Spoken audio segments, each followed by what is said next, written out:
Robert E. Park, The City as a Social Laboratory.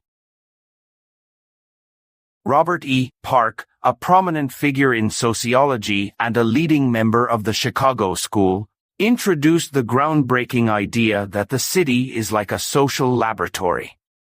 To understand this concept, let us first break it down into simple terms. When we think of a laboratory, we often picture a place where scientists conduct experiments, analyze data, and draw conclusions.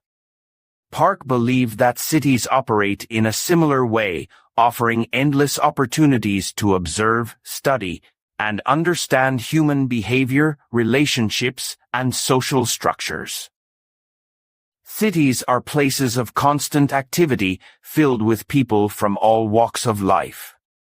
They bring together diverse groups, creating a melting pot of cultures, ideas, and lifestyles.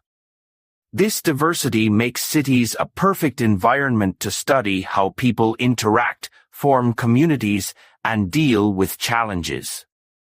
Park viewed cities as ever-changing environments where social patterns emerge, adapt, and evolve over time.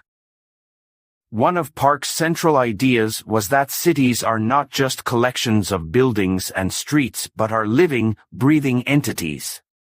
They are shaped by the people who live in them and, in turn, shape the lives of their inhabitants.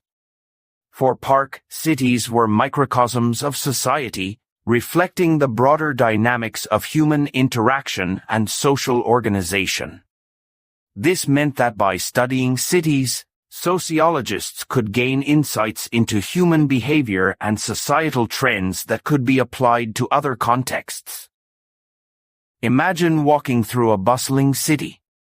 You might notice people rushing to work, street vendors selling their goods, children playing in parks, and others gathered in cafes or community centers. Each of these activities represents a tiny piece of the larger social puzzle. Park believed that observing these everyday occurrences could help sociologists understand how people adapt to their surroundings, build connections, and respond to changes in their environment. Park's idea of the city as a social laboratory was deeply influenced by his belief in human ecology, which is the study of the relationship between people and their environment. He saw cities as ecosystems where different social groups interact and coexist. Just like plants and animals in a natural ecosystem compete for resources and adapt to their surroundings, people in cities navigate complex social dynamics. They form communities, establish boundaries, and create systems of cooperation and competition. One of the key aspects of Park's theory was his focus on the processes of social interaction. He was particularly interested in how cities bring together people from different backgrounds and force them to navigate their differences. This interaction often leads to conflict, but it can also result in accommodation and assimilation, where groups learn to live and work together. By studying these processes, sociologists can better understand the factors that contribute to social harmony or discord. Park also emphasized the role of migration and immigration in shaping cities. He observed that cities often serve as entry points for immigrants seeking new opportunities. These newcomers bring their own cultures and traditions, enriching the social fabric of the city but also creating challenges in terms of integration and acceptance. Park's work shed light on the struggles faced by immigrant communities and the ways in which they contribute to the vitality and dynamism of urban life. Another important aspect of Park's work was his examination of social disorganization. He noted that the rapid growth of cities and the constant movement of people could lead to a breakdown of traditional social structures. In a city, individuals might feel isolated or disconnected from their communities, leading to problems such as crime, poverty, and alienation. However, Park also believed that cities had the potential to create new forms of social organization and solidarity. Park's approach to studying cities was highly innovative.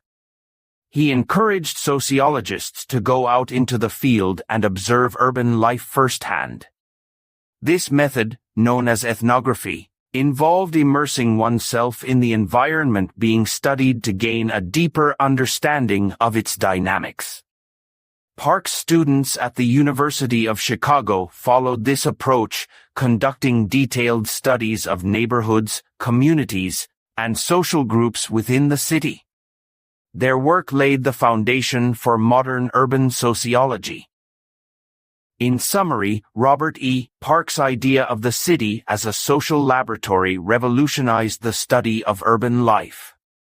By viewing cities as dynamic ecosystems and emphasizing the importance of observing real-life interactions, Park provided a framework for understanding the complexities of human behavior and social organization.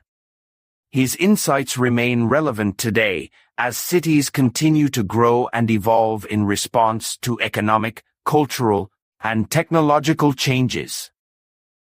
If you found this discussion on Robert E. Park's theories interesting and would like to explore more sociological concepts, do not forget to like this video and subscribe to our channel. Your support helps us create more content that dives deep into the fascinating world of sociology. Thank you for watching, and we will see you in the next video.